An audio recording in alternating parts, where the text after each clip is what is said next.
All right, welcome to round two of customizing Bitbucket Cloud with Forge. So quick overview of the agenda for this morning. So we're going to do some real quick intros. I'm going to go over DevOps automation, which is a strategy that is being developed by the Bitbucket Cloud team in cooperation with our lovely friends from Atlassian's ecosystem sort of teams and Forge. I'm going to be providing a very high level sort of overview of the previous webinar from a few weeks ago. Some exciting news on some upcoming releases. A high-level overview of how to get yourself started, and then we're going to jump into some live coding. I know that's a lot on the agenda, but we're going to blast through those first sections in sort of 5 to 10 minutes, and then we'll jump straight into the live code part, so you won't be waiting too long. So quickly, introductions. My name is Edmund Munday. I'm a senior product manager on Bitbucket Cloud. I'm the PM for the teams that have been building out our extensibility framework and ecosystem in Bitbucket Cloud. I'm here with some members of our developer experience teams, Katarina Cody and Ian, I'm going to pronounce your last name wrong, sorry, Ragudo. They're going to be here answering chat questions, keeping me on track and just making sure this is as valuable as possible for everyone. So thank you both for joining. So Bitbucket Cloud has a vision to become the most extensible code management and CI/CD product in the market. I think this is really, really critical for us to be able to serve our customers as they grow and as we grow. And we think extensibility is a really exciting way for us to enable you, our customers, and our partners to build really powerful solutions with the tools that we provide. And we think this is something that we can provide that is sort of unique to Atlassian by leveraging some really exciting tools that the wider company has been building around extensibility for years and years and years now. Chief among those tools is Forge. So if you're not familiar with Forge, Forge is a developer platform that Atlassian has developed over the last several years. It's used across a lot of our products, including Jira and Confluence and Bitbucket Cloud. One of the primary use cases for it is for app marketplace partners to develop apps that are built into our products. But we're also making it available for customers as well to build their own extensions for the products to solve use cases that are sort of more bespoke to them. This is not going to be a deep dive on Forge today. If you'd like to learn more about Forge, we'll share some links in the chat. Also go and have a look at the previous webinar where we did do a bit more of a deep dive. But just to sort of highlight, that's kind of what's powering a lot of what we're working with here today. So as I mentioned, there is a previous start to this webinar series. Go and check out part 1 on YouTube. Just should be I'm sure we'll throw a link somewhere in the chat. But also, if you just go to YouTube and type customizing Bitbucket using Forge, you'll see that video come up. And that was sort of a much more intro level session where we start by building just a really simple custom merge check app, which is something that we'll go over in a second. We live code that over one webinar, and also there's a bunch of Q&A at the end if you're interested. So go and have a look at that if you have the time. So there's a few things that we're working on in Bitbucket Cloud at the moment that revolve around Forge. These are what we call sort of specific use cases that we use Forge to solve. Forge is a really powerful tool, and we're trying to inject it really deep into particular parts of the Bitbucket Cloud product. And we have 2 of those that we're sort of focusing on right now, and there'll be more coming later on down the line. The first one that we're looking at, which we'll be diving into today in more detail, is called custom merge checks. So if you're a regular user of Bitbucket Cloud, you might be familiar with the merge check functionality that we have built into branch restrictions, which allows you to apply rules to pull requests that have to pass before that pull request can be merged. Now, traditionally, those rules were quite static. You could sort of configure things like a number value in some of the fields, but you couldn't really be much more flexible than that. Custom merge checks allow us to use Forge to actually let you, our customers, write your own business logic and inject it straight into that PR merging process. So you can write rules or processes or policies that are as sophisticated as you need them to be for your business, and then inject them directly in as if they were a part of the native product themselves. Now, that's actually extremely simple to do as well. I think we've seen examples where as little as near 10 to 20 lines of code can actually apply a new policy to your pull request process that previously you just couldn't achieve with any other kind of solution. So these are really powerful tools, but they're also really easy to use. And we're focusing a huge amount on developer experience and ease of use. And hopefully that'll come through in a lot of what we're showing here today. The other big thing we're looking at the moment is a feature called dynamic pipelines. Now, we're not going to be talking about dynamic pipelines today, but the next webinar we do in a few weeks, we'll be focusing on dynamic pipelines. Dynamic pipelines allow you to use Forge to make your pipelines sort of more intelligent. So today, a CI/CD pipeline that you run in Bitbucket Cloud using our pipelines product is defined in a sort of relatively static YAML file, which means it's not super flexible. And this is kind of a limitation of most CI/CD products that are available in the market today. Dynamic pipelines is going to allow you to make those more intelligent. What it will do is it'll let you use a Forge app to change how that pipeline works at runtime based on context from things like the repository or external systems or just whatever logic you want to put into that dynamic pipeline. This is going to be a really, really powerful tool, not just for individual teams, but also for organizations that want to standardize CI/CD workflows across an entire company, because you'll be able to put these things in place, not just at the repo level, but also at the workspace level, and apply them across all of the repositories in the workspace from a single place. I'm not going to go into any more detail on that today. It's just a bit of a teaser, but come along to the next webinar, and we'll be going much more in depth into dynamic pipelines. So some exciting news, both custom merge checks and dynamic pipelines are going to be coming to Bitbucket Cloud. Our current targeted go live date is April 23rd, which is a week before Atlassian Team 24. So please stay tuned, jump on board as soon as these are available. Custom merge checks are actually already available in open beta, but if you're wanting to wait until they're generally available, that will be happening on April 23rd. And dynamic pipelines will be going into general availability April 23rd as well.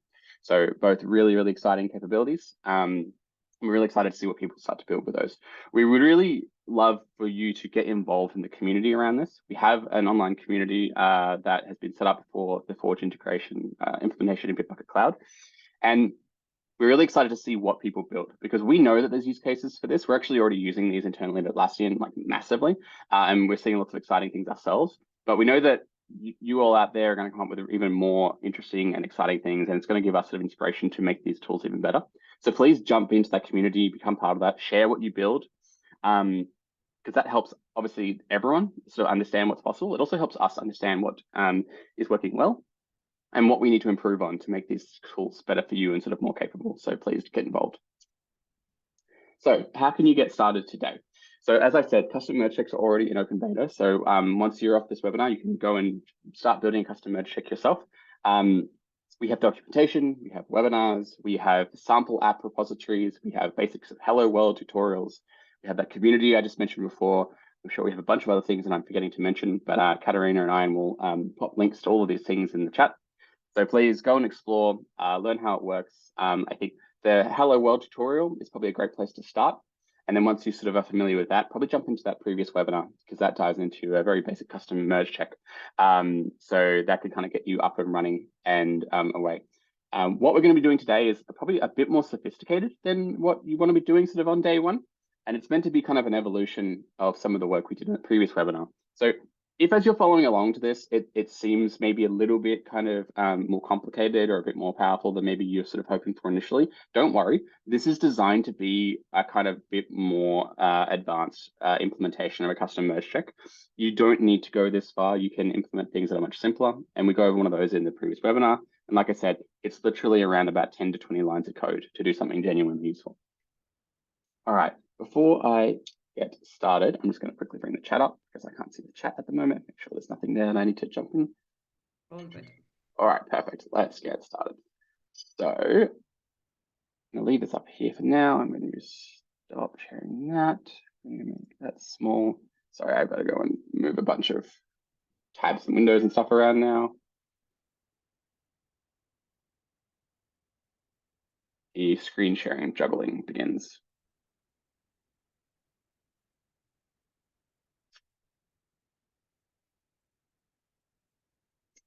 All right, so it's going to let me zoom. Not going to let me zoom. Of course, it's not going to let me zoom. There we go. I was told last time that my text was way too small, and so now I'm trying to make sure that it's much, much bigger before I do anything. Yeah, we're only going to be in the terminal for about 2 seconds, but I need to make sure everyone can see it. So the first step, whenever you are building a custom merge check, or whenever you're building any kind of Forge app, is going to be to create that Forge app. And so you do that using the Forge CLI. Now, the Forge CLI is a tool that's been made available by the Forge team. If you follow that getting started tutorial that we've shared link to, it'll go take you through how to install the Forge CLI and get it set up. You will also need to create an API token for yourself and add that into the Forge CLI. I'm kind of going to assume that you've already got those things set up and running. As I said, this is a bit more of an advanced kind of tutorial. So if you're watching this at home, make sure you've got to set the Forge CLI, got your API token set up, you've done Forge login, etc.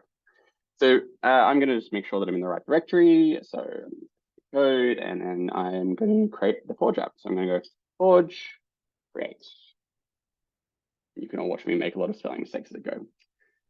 Cool. So it's going to give you some basic instructions. It's going to ask you to name your app, and I'm going to go April and 5 coding. Enter. And then it's going to ask you what template you want to use for your app. So the Forge CLI has a bunch of templates for apps already built in. So this is a really great capability that's built into the Forge CLI because it means it can bootstrap the app for you and kind of do all the scaffolding. You don't need to add all the boilerplate yourself. And you see here there's a few templates. Now, none of these are the ones I want to use, so I'm going to go show all. And you'll see right at the top, because having a product that starts with the letter B is great, is Bitbucket merge check. And we're going to start with that. So it's going to now create the app for me. It downloads the template. It sets it all up. You have to see it's wrapping over multiple lines, but I can now change into this April 10 live coding directory, and I can see my app. Now, I'm not going to do that from my terminal. I'm going to load up my editor, and I will share my screen from there in 2 seconds.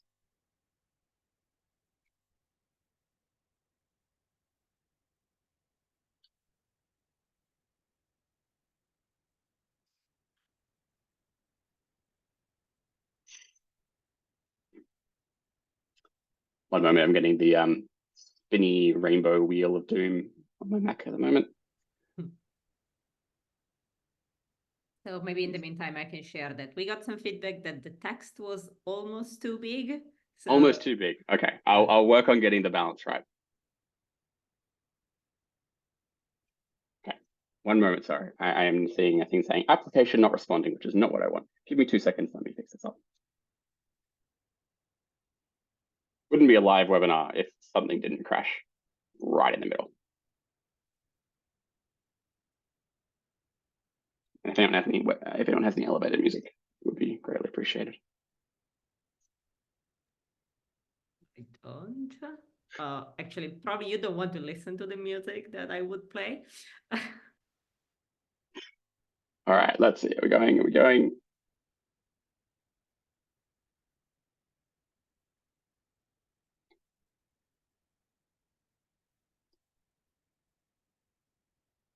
What's going on?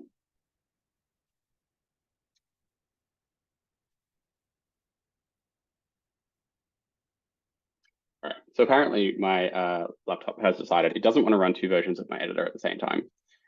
So I'm going to have to load one that you'll all be able to see, and then I'm going to have to load VS Code separately with my notes on it. So please stand by, and I will.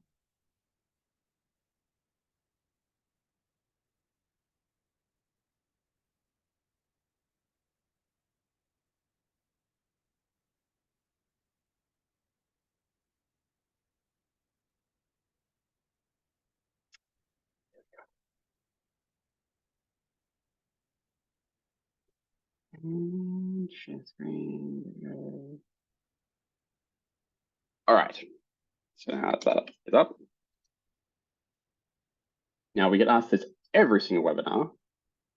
I'm not going to tell you what my editor is, but you have to guess. If anyone can guess right, we don't have a prize, I'm honest, but you get kudos, something. I don't know.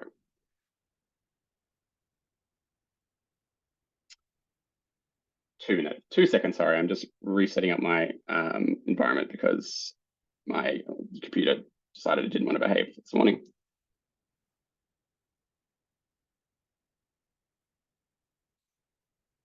Okay, there we go.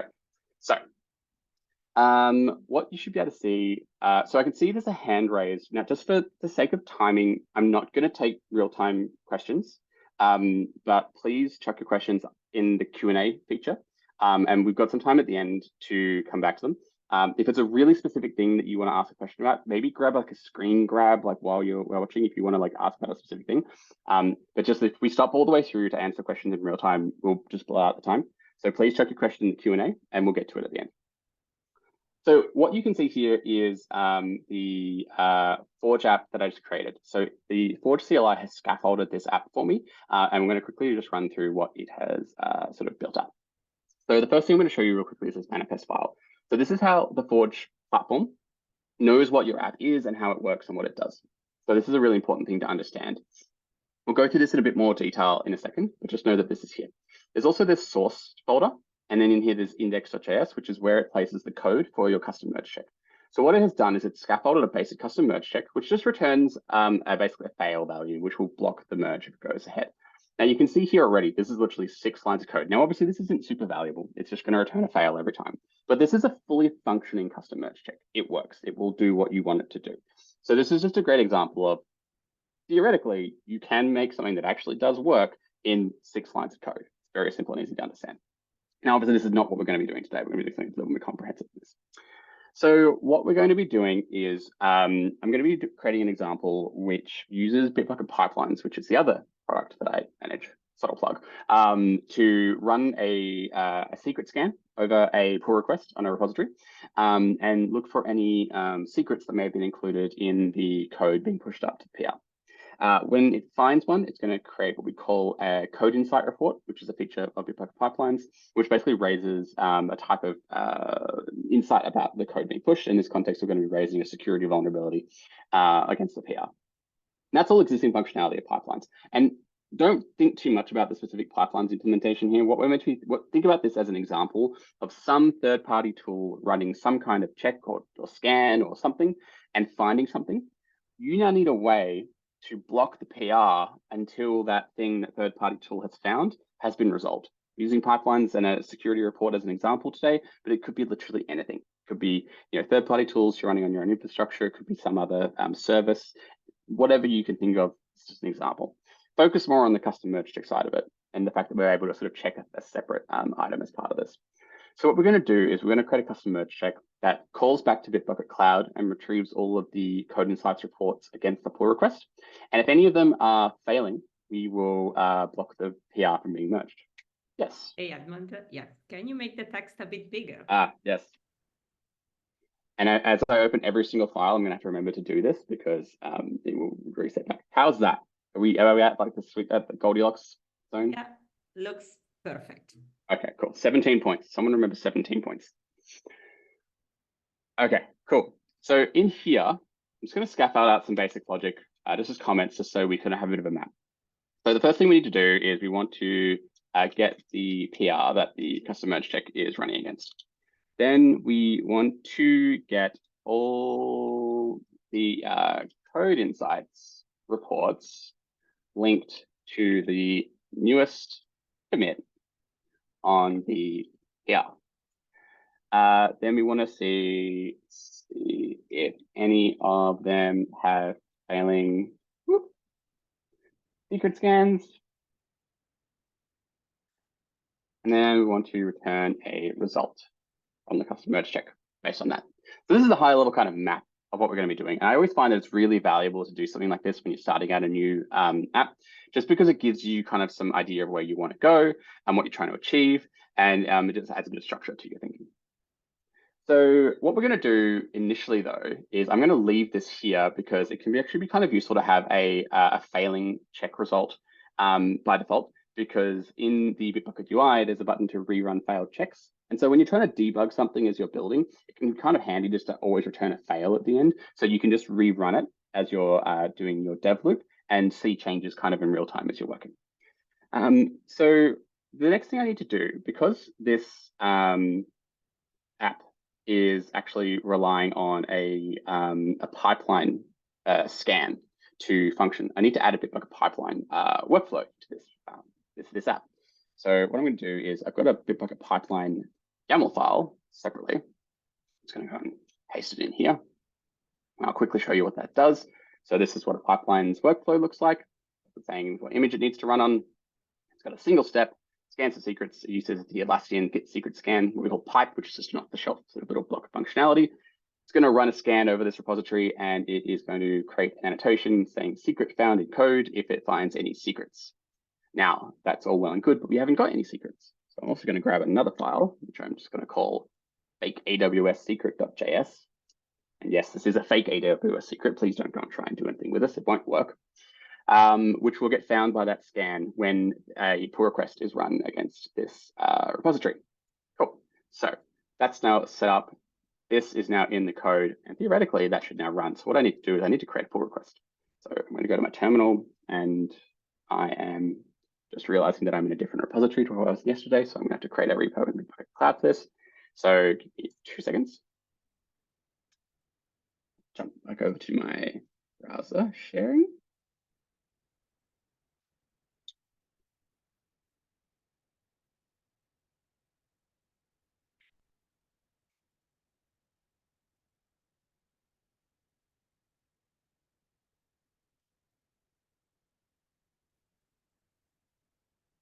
what I'm going to do real quickly once I get to the right workspace and make sure I'm not sharing anything that I shouldn't be sharing is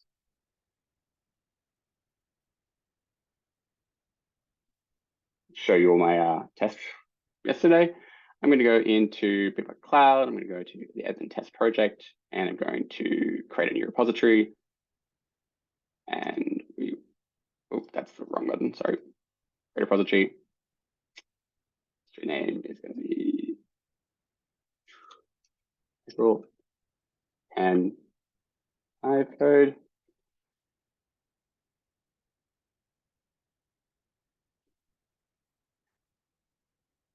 Great. Now I have a repository. So I'm just going to push the code up to this real quickly.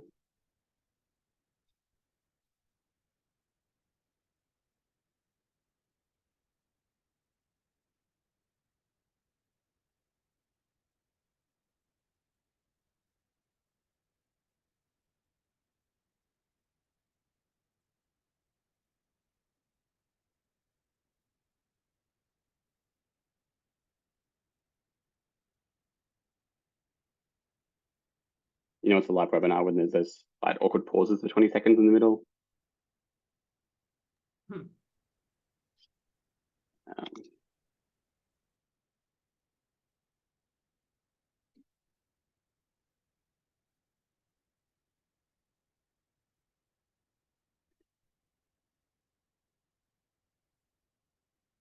Okay.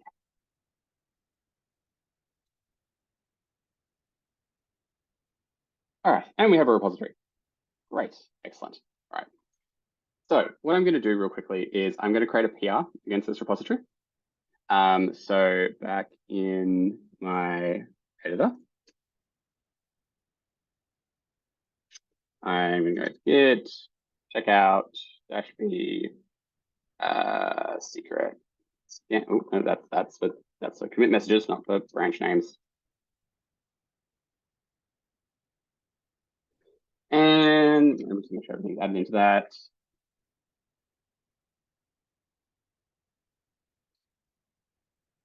And I need to make a tiny change so that Git doesn't get grumpy at me.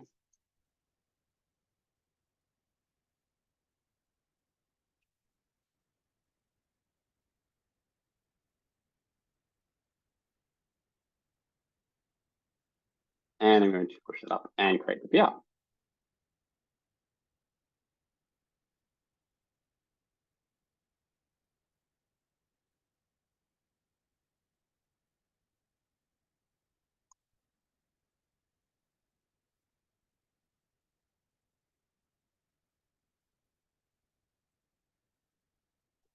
All right, here we have our lovely PR. Now you can't see anything quite yet because I haven't set up pipelines to run on this yet. So if I go into here and set up pipelines and I turn that on, pipelines will now run. And you see here is also this custom merge check section, which has nothing set up in it yet. That's fine because we haven't got any custom merge checks installed into this workspace. So let's install the custom merge check into this workspace, and then we'll show it all kind of coming together on the pull request screen. If I go stop and I go back to my editor again, and I realize I'm jumping all over the place a little bit here. I'm sorry about that. Just a few things kind of, you got to get all these different bits and pieces together before it kind of all comes together. So I'm back in the editor. I'm going to go forge lint because I want to make sure that I have all of the permissions and everything I need first. It's always a good idea to do that first. The lint is built into the forge CLI, and that will scan over this and make sure it has everything it needs. So I need this read pull request Bitbucket scope added into permissions. That's fine. And now I'm going to cheat a little bit here because I know I actually need a bit more than that. So I can move the zoom window.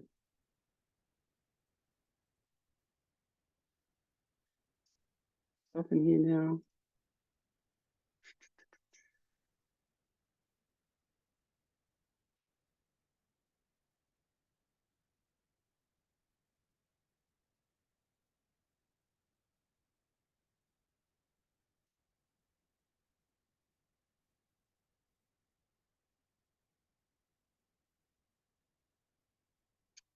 There we go. So I'm going to add these in here. So these are basically permissions that the Forge app is declaring it needs from Bitbucket Cloud. And this is what will allow it to access the API to read stuff from the repository. So I'm going to add these in here real quickly. And then I'm going to go Forge deploy, which is going to deploy the app to the Forge platform. So it'll take a couple of seconds. And once that's done, I'm going to install it into the workspace. And to do that, I just need to get the workspace URL.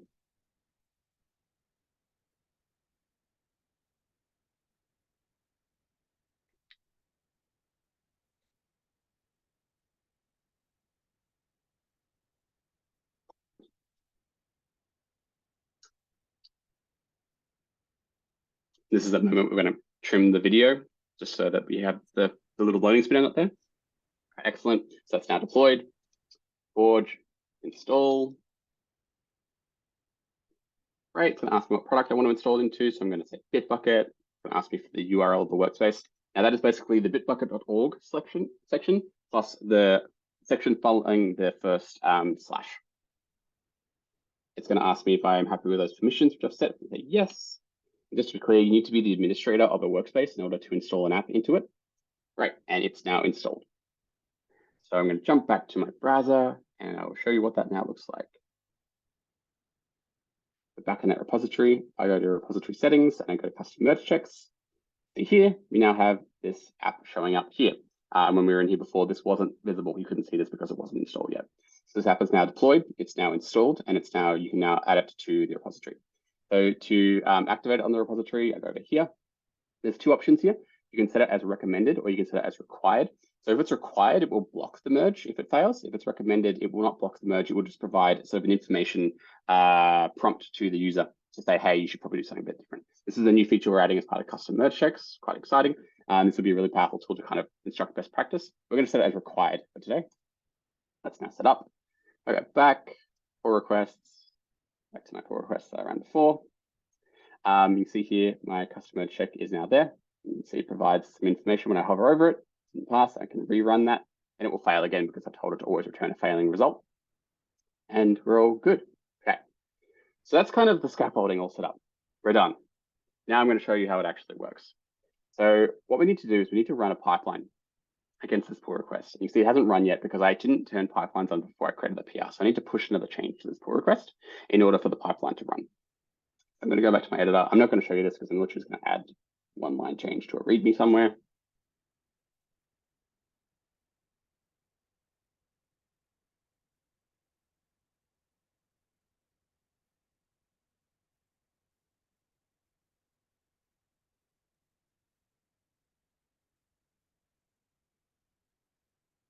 And there'll be new changes getting pushed up here any second.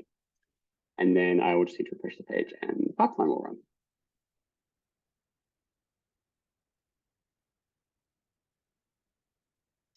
So give it a sec.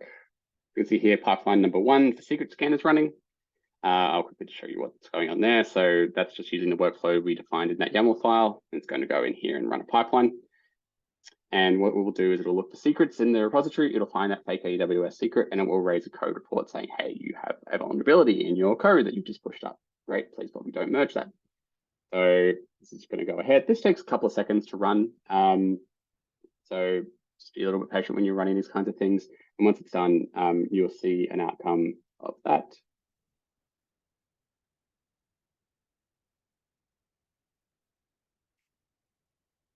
See here, it's running that security scan.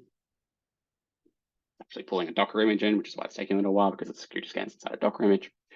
And you see down here, executing pipe, found security credentials, one or more security secrets identified in your code. Great. Well, not great, but great for the purpose of our example. I go back and back to my pull request. You can see here, reports, git secret scan has found a vulnerability in the code. Awesome. So that's all working. We have a pipeline running, it's finding that secret, it's raising a report against the pull request. Now what we need to do is actually make the custom merge check, which goes and looks at that report and decides what it wants to do based on that. All right, so I'm going to jump back to my editor.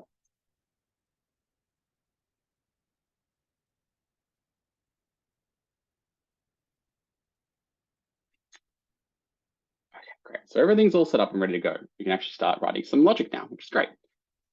So we've got a pipeline that's running. We are finding that secret scan. We are going to make some changes to the manifest real quickly. So one thing I want to do is I want to actually change my app to run on what's called the new runtime for Forge, just because it has a much nicer local development experience, faster, and then it'll just sort of make the local dev loop a bit quicker. Now, to do that, it's super easy. I've just got one line. I'm going to add in this under here, and that just tells it what runtime to run on. And this is just going to make my life a lot easier because when I make a change locally, it's going to get reflected in the Bitbucket Cloud environment in 2 or 3 seconds. And so I can kind of live debug my app as I'm going. So what I need to do in addition to that, though, is I need to set up what's called a Forge tunnel, which allows you to kind of pull the logs and the console output from your app running in the cloud onto your local machine, and so you can sort of live debug as you go. So I'm going to go Forge tunnel. And what it's going to do is it's going to set up a tunnel. And then basically as the app runs, it will pull the logs down locally, and I'll be able to see them in my console in my editor.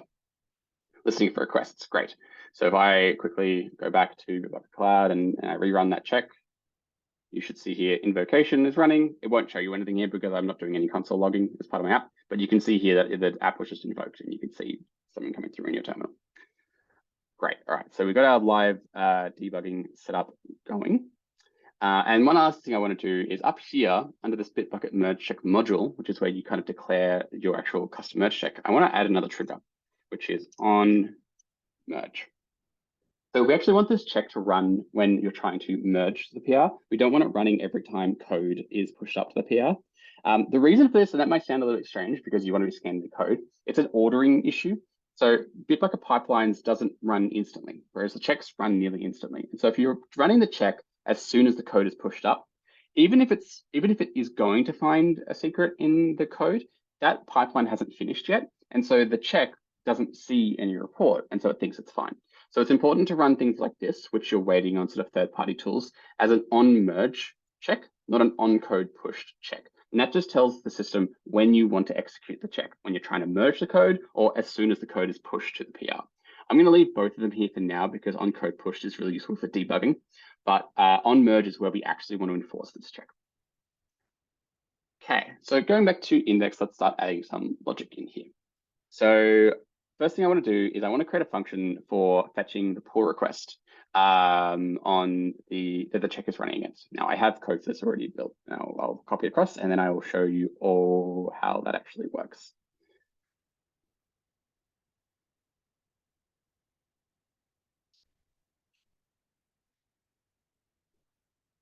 Now I'm going to do it all in one file, which is going to be a bit messy. Sorry about that, but it just means it's easier for me to show you all. But the sample app we have, because we will be publishing all of the code for this as a sample app, is all sort of a lot more neater and tidier, and you can see what's going on in there, but I'll just run you through this. So the first thing I'm going to do is I'm going to just define a model for my pull request. This just makes my life a little bit easier because I know what data is going to be available. So I'm just creating a class for the pull request, putting some, it has some values on it that I need, like the ID, the title, and the source. And then I've got a few other models I'm defining as well. One is called a git target, which basically is just, it's a reference to the commit. You don't need to know the real specific details of all of this. We will be publishing documentation and a library to kind of hide all this away. Just know this is here behind the scenes, and we'll be providing code that will kind of automate a lot of this for you. I just want you to understand what I'm doing. And then I have another model here for the commit, which basically just stores a hash. The reason I need these is because what's returned for the Bitbucket API is a bit nested. And so I just want to have some structure there so I know exactly what I'm working with when I make the API call. So these don't do a whole lot. They're just kind of objects to store the data in. And then I have this one little utility on the pull request, which is just get me the newest commit on the pull request, which is just referencing this source commit property of the pull request object. Just a little utility there. All right, so we have those models. That just makes our life a little bit easier to work with. And then we need to actually call the API.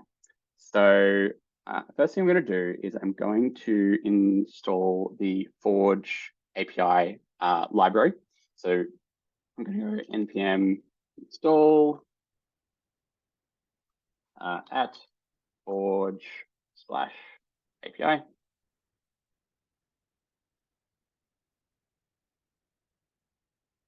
So the Forge has a bunch of NPM libraries available off the shelf that sort of encapsulate a bunch of really useful functionality for you.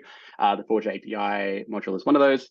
One of the best things about the Forge API is it completely automates authentication and authorization for you using those scopes declared in your manifest file. So you don't need to worry about managing tokens. You don't need to worry about managing OAuth clients, any of that kind of stuff.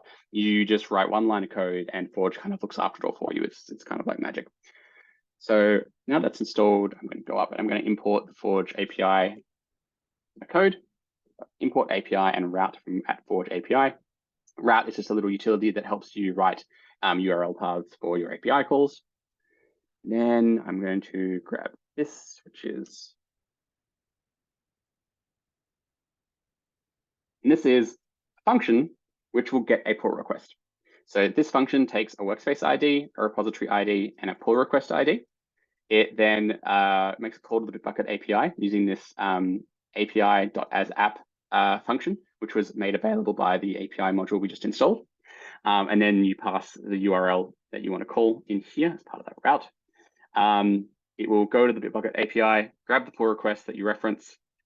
If it is not null, it will then return one of those pull request models that I defined down below, so I can then work with it.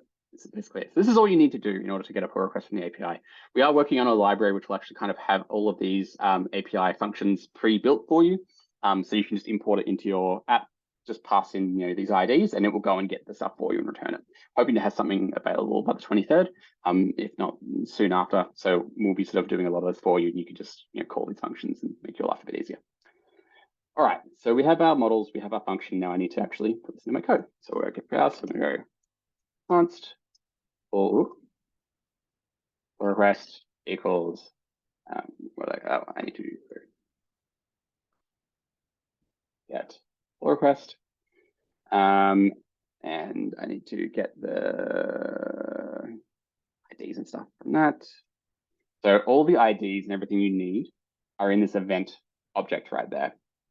So event.workspace.uuid is workspace ID, event.repository.uuid is a repository ID, event.pullRequest.id is a pull request ID. All of this stuff is documented in the Bitbucket Cloud custom merge check docs.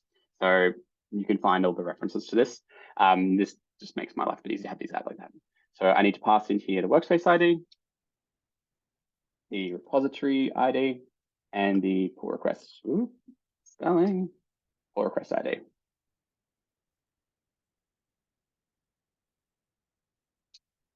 And I've got a little red squiggly here because when the CLI scaffolds this function by default, it makes it a synchronous function. So I just need to go async, because when we're calling the API, we always need it to be async.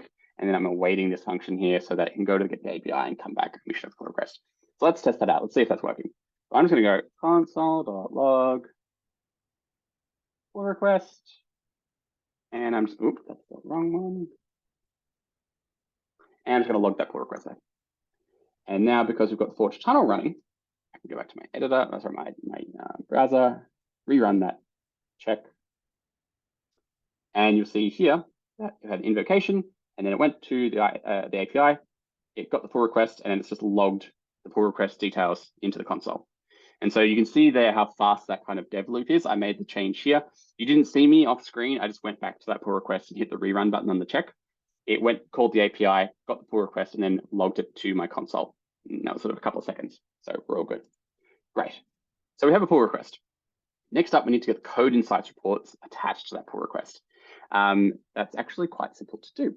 So I'm going to just bring in one more model that I have sort of predefined.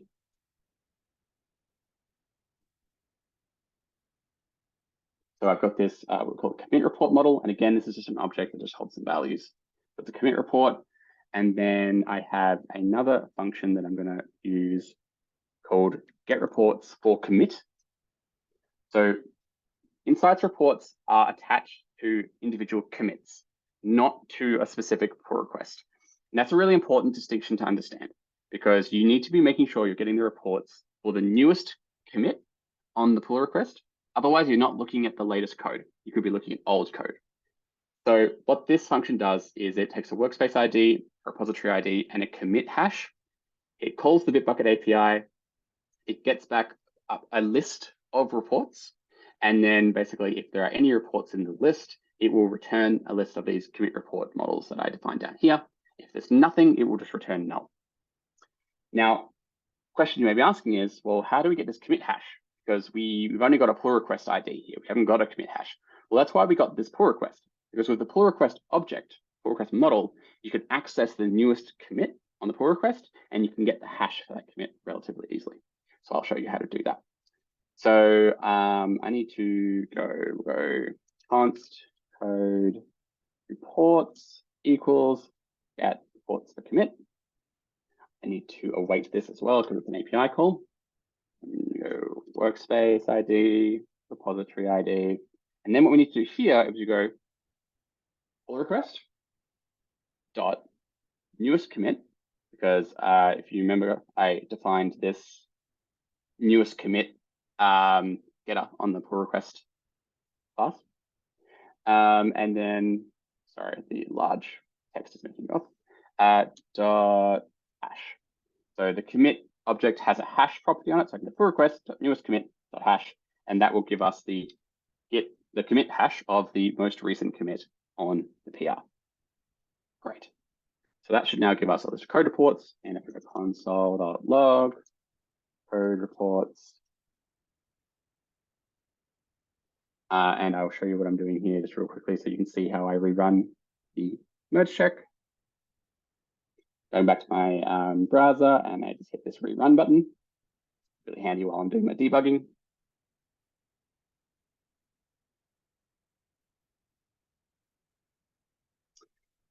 And you can see here now in my terminal, this first line where it got the pull request, and then this second line where it's gone and gotten the code reports.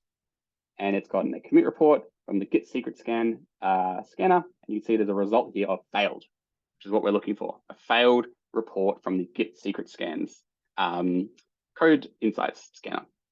Great. So last step we need to do then is we need to see if any of those reports are failing.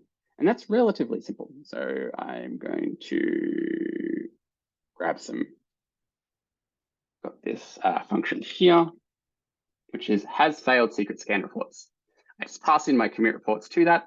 It's basically just going to look over the reports and grab all the ones that have a title of git secret scan, which is what that scanner we ran in pipelines is going to label its reports. And it's going to look over that sublist and see if any of them have a result of failed. And if it does, it's going to return true. If it doesn't, it's going to return false. Back up in my main code, I'm going to go down here and say const has failed secret scans equals that's how secret scan reports. And I'm just going to pass in the code reports that we fetched earlier.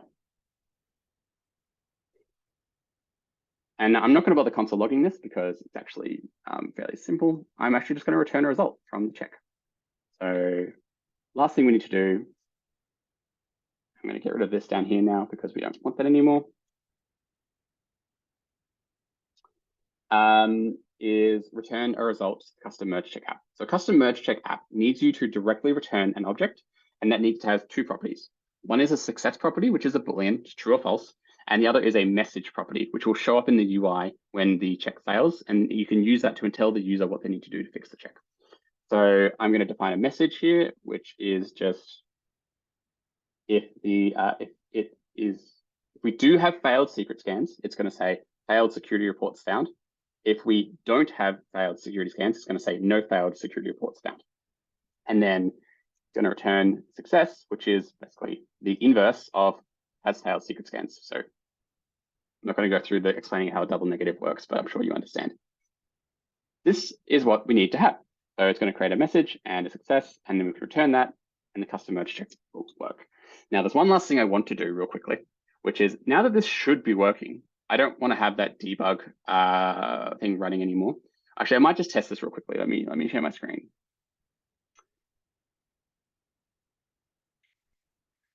On the browser. Now, if I rerun this, this should still fail because we still have this failing secret scan here. And if this passes, it'll be awkward. We shouldn't pass. Good. All right. This still fails. Even though we removed that debugging response that we put in before, this is an actual response now, a proper one. It has called the API, got the pull request, gotten all the code reports on that pull request, and checked to make sure that there are no failing secret scans. So this is all working as intended, and this will block the merge if these secret scans are here. But there's one last thing we need to do to make this kind of a production ready, which is removing one last debugging component that we added in before earlier.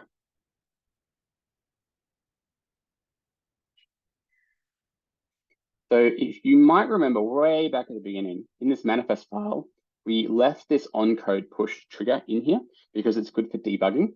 We don't want this here because we don't want to be scanning for secrets as soon as code gets pushed because the secret scan won't have completed yet. So I'm just going to remove this trigger and have it only run on merge. Now, I'm going to just redeploy because I've made a change to the manifest file. And with custom merge checks, it's sometimes just, particularly while we're still in beta, it helps the system just work a little bit smoother if you redeploy whenever you make a major change in the manifest, like changing a trigger. So I'm just going to fill the tunnel there for a second, and I'm just going to forge deploy. This will just deploy the updated version to the Forge platform.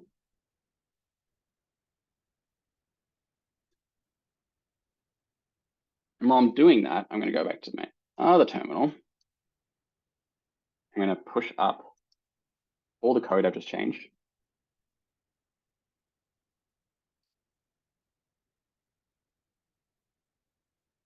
Very informative commit message until I'm a product manager, not a developer, so that it will update that pull request. So just finishing the deployment.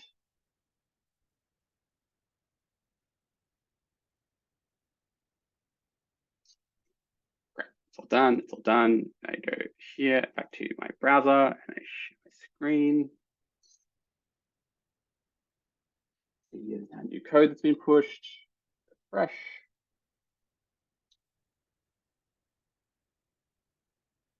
Cool, the pipeline's running. We just need to give it a sec, and you'll see here there's this will run on merge section here. So this is showing you all the on merge checks that will run that are declared in the manifest file. There's also this on code push check is still here because there was a result from that before. To be blunt, this is actually just an edge case from the beta that we're working on addressing for GA. When you remove a trigger from a manifest and redeploy the app, it should get rid of this. We just haven't added that in yet because we're still in beta. Stay tuned on that for changes soon. This is the one we care about. This will run on merge check because these are the ones that we want to be using to enforce whether or not there's secret scans. Now, what you would be doing in real life is you'd probably have just one of our normal merge checks applied, which says you can't attempt to merge while there is a running pipeline. And so you would use that to basically make sure that you can't merge until that pipeline's completed and you have reports. You could also just use pipelines for this use case, but if you've got third-party tools that are running, there's no great way to kind of force the merge to not happen if those third-party tools have found something that you want to kind of block. So this is just an example of that. So let me refresh the page once that pipeline is completed. You can see here actually an example of why custom merge checks are a really powerful tool, even for simple tasks. That pipelines are pretty quick, but it still took a minute to run that scan. If you have something, and that's just because we're spinning up a Docker container and doing a bunch of stuff behind the scenes. If you have just little quick things you want to check, a custom merge check app runs in a few seconds. So they're really, really good for those kinds of things as well. All right, pipelines run. We have our secrets. We want to try and merge now. And merge. And that's because I still have this running. It's going to be annoying. Sorry, this is just a bug in custom merge checks that we need to get fixed. I'm going to create a different PR that won't have this on code push one there. So give me 2 seconds.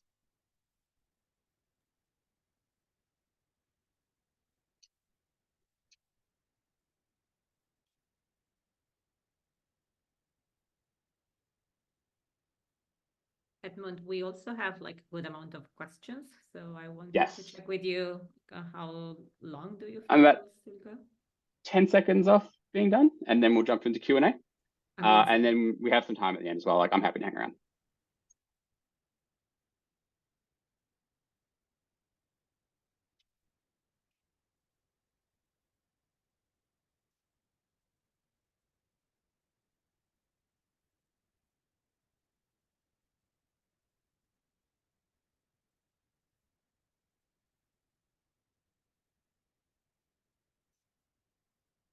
Cool.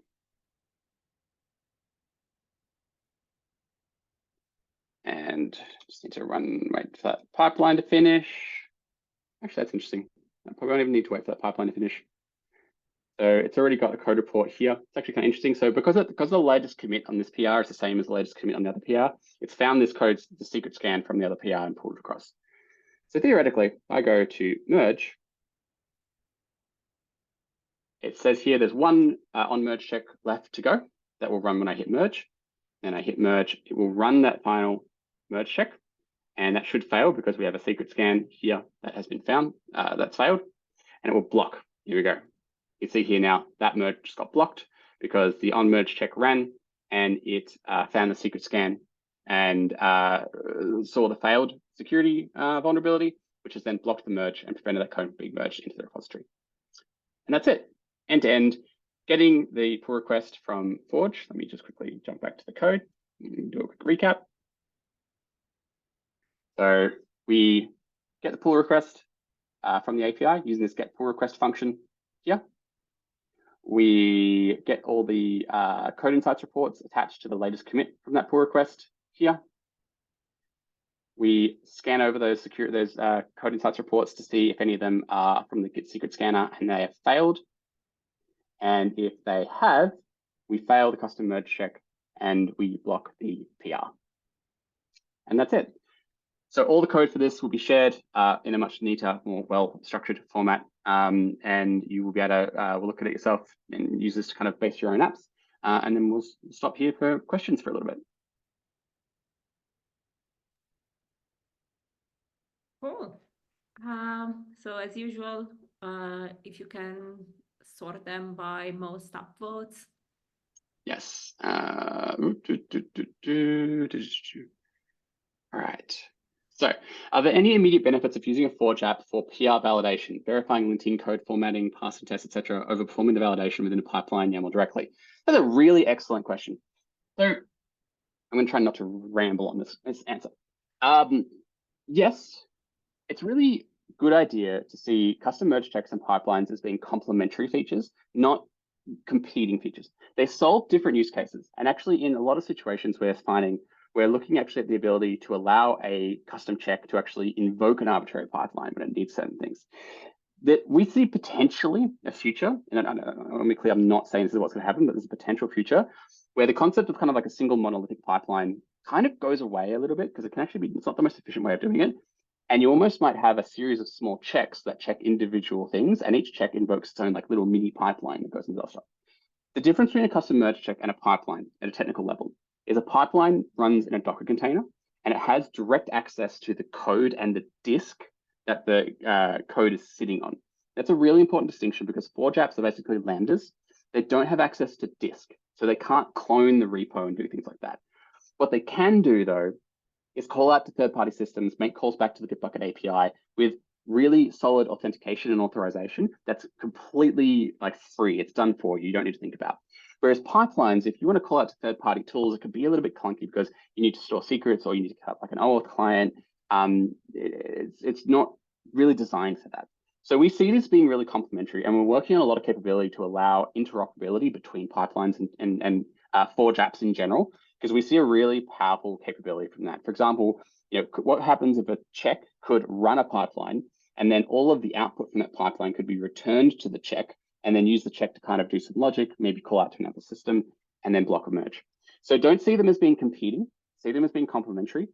Right now, the kind of like the bridge between them is not great, to be blunt, but that's something that we're really focused on evolving. And you'll see a lot more of that as we get dynamic pipelines, which is sort of actually manipulating pipelines at runtime. We see them like coming together and being really powerful tools. So try to think about ways you can use them sort of in concert. I hope that answers your question. For specific examples, sorry, if you want to do something like checking a third-party system, so maybe looking at like, let's say users manage an Azure Active Directory, and you want to make sure that a user who is approving a PR is part of a particular AD group.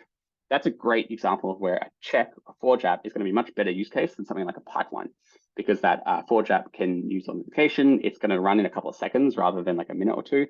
You call out to AD, verify the user, make sure they're all good. Same thing calling out to other third-party systems. Forge apps are always going to be better. And also, if you just want to enforce business process, Forge apps, in my opinion, are a better tool for doing that because they're much easier to write, they're much easier to iterate on, and they run much, much, much faster.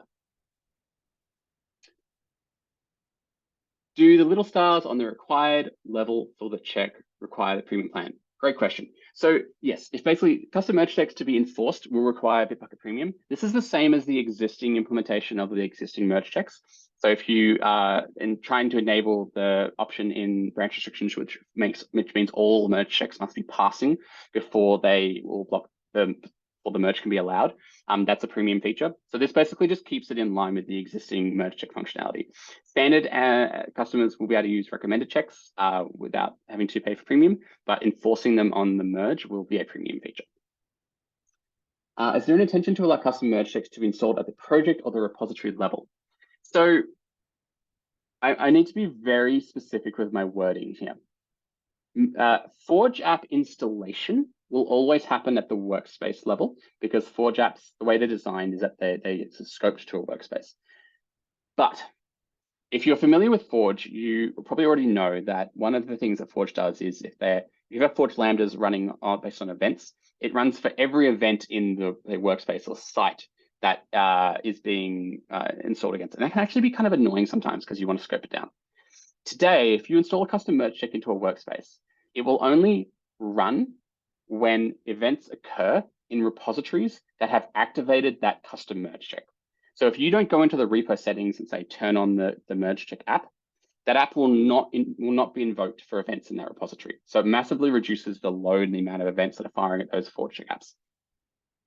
In a few months' time, we'll be adding the ability for you to enable custom merge checks at the workspace level. So what that will mean is every repository in the workspace will have those custom merge checks applied to them. And that will be a tool which will enable you to do things like set mandatory security or compliance rules across your whole company if you have those things that you need to follow. And the idea is that you'll be able to eventually configure these things at the repo, project, and workspace level. We're doing repo first, because there's a lot of sort of prior art on that.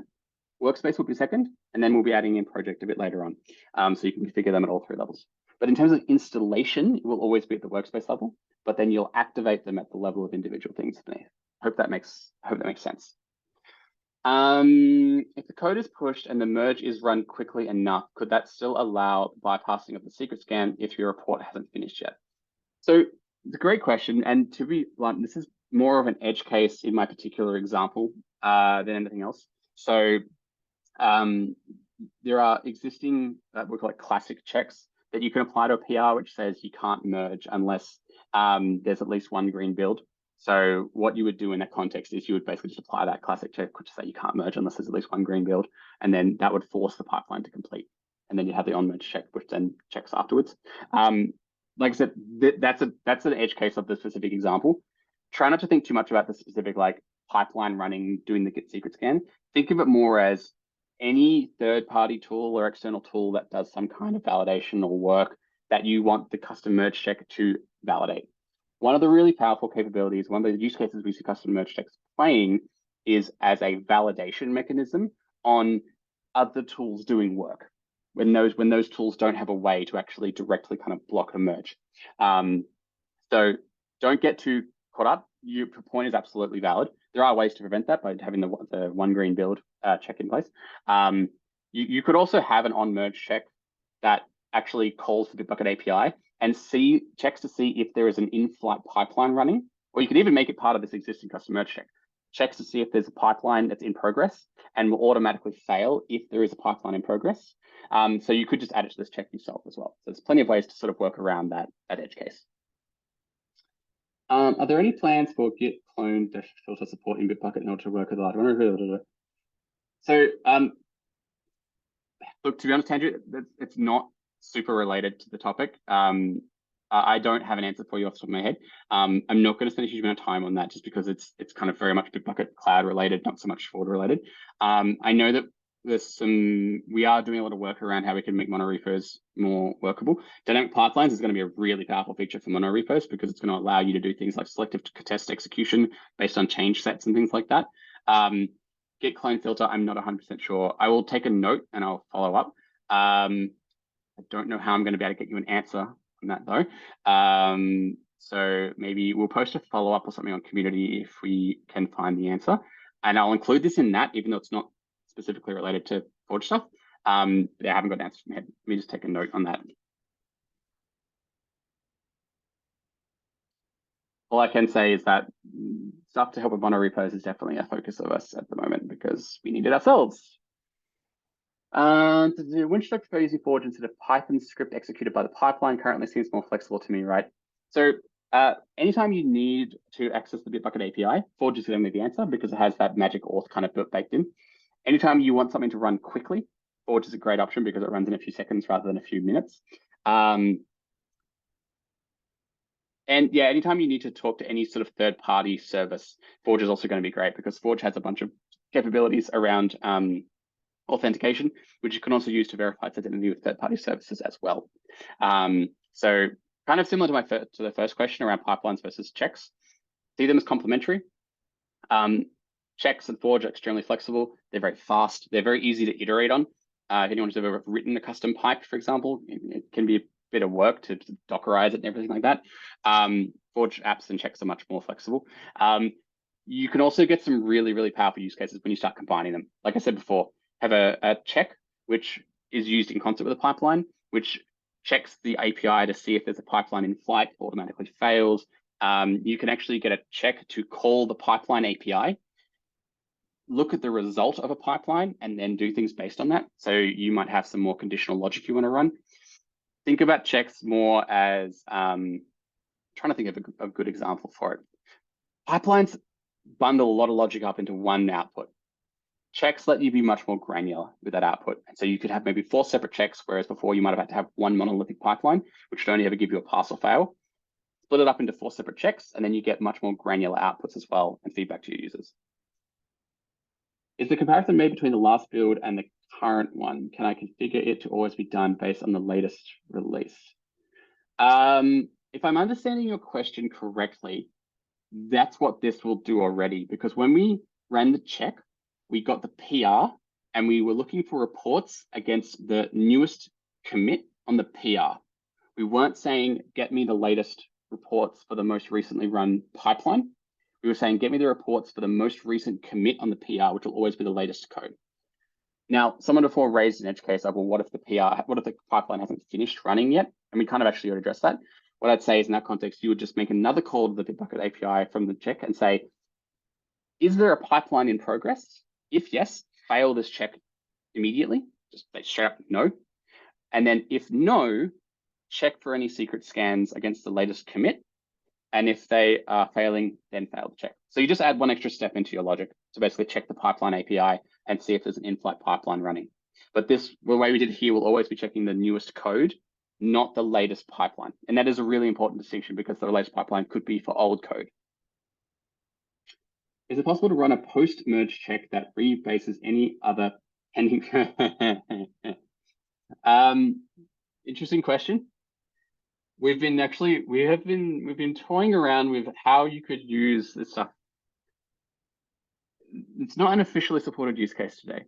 What I will say is that internally we have been playing around with, could you use custom merge checks to build a stacked diff or stacked PR mechanism? And the answer is yes. It's not something that we've actually got like sort of testable and demonstratable, but with Forge and custom merge checks, you absolutely could use this to build a stacked PR/stacked diff type mechanism, which sounds like it's kind of what you're referring to. We're also looking into whether it's possible to use this to build a merge queue. That's a lot more complicated. To be clear, these are both things that we're looking at as actual native features. We're just kind of curious to see if you can build these things with Forge and checks. We think between pipelines, checks, and Forge, you probably could also build a merge queue. So these are great examples of when you start using pipelines and checks and Forge together, you get some really powerful functionality. So yeah, that's my very political, diplomatic non-answer. It's possible. It's not an officially supported thing at the moment. Can we introduce custom events as well, like on commit? If not, are we planning to add this feature as well, where we can add custom events? So there's a few things you can do here. So a native product event will always need to be the initial trigger for everything because Forge will always run in response to native triggers. We are planning basically to say anything that's supported for webhooks would be supported for Forge events eventually. We're just working on that at the moment. We're also adding in some other events to the PR that aren't supported as webhooks at the moment. what you can do in terms of custom events. So Forge functions have a capability that are called web triggers, I think is the right word, which basically exposes an arbitrary URL on the Atlassian platform, which when hit with a post request will invoke that Forge app. So that is effectively kind of like a custom event. Now, you still need something to trigger that. And that's why I say that a native event will always need to be kind of the point of initiation. But let's say if you had a native event, which then went and ran a third-party tool, and then when that third-party tool finished, you wanted to re-invoke Forge, you would use a web trigger fired from the third-party tool to call the Forge app's web trigger, and that would then start up the process again inside Forge, and you can use that to run. Something that we are going to be looking at adding better support for after release is the idea of asynchronous checks. So today, checks do kind of run quite synchronous, and they return either a pass or fail. We'll be looking at adding a third option to that, which is kind of like a pending state for checks, where you could have an event, start the check, it returns a pending result. It maybe then calls out to a third-party system, which is going to run for 10, 15 minutes. And that third-party system can then call back to us and update that check status. And the check will kind of be held in that pending state for that whole time. We don't have great support for that right now. That's something that we'll be looking to add fairly soon after we go to GA.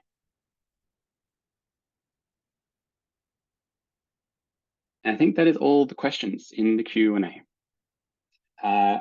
Feel free to chuck some more questions in if anyone has them. I'm not sure if there's anything else in the chat.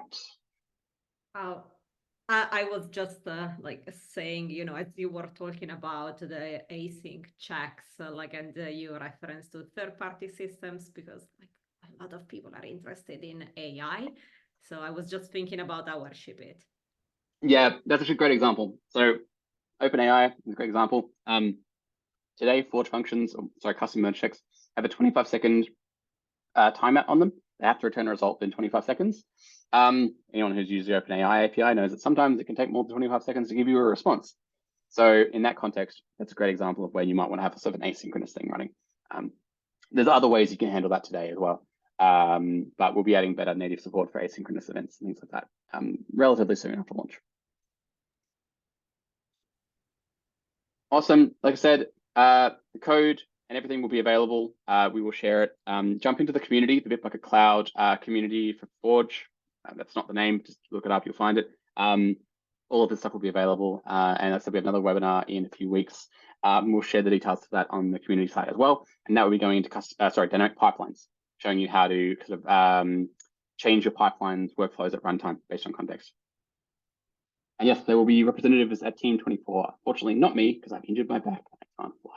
Sad face. All right. Thank you, everyone. Thank you. Bye. Have a nice day, evening, everything. Bye.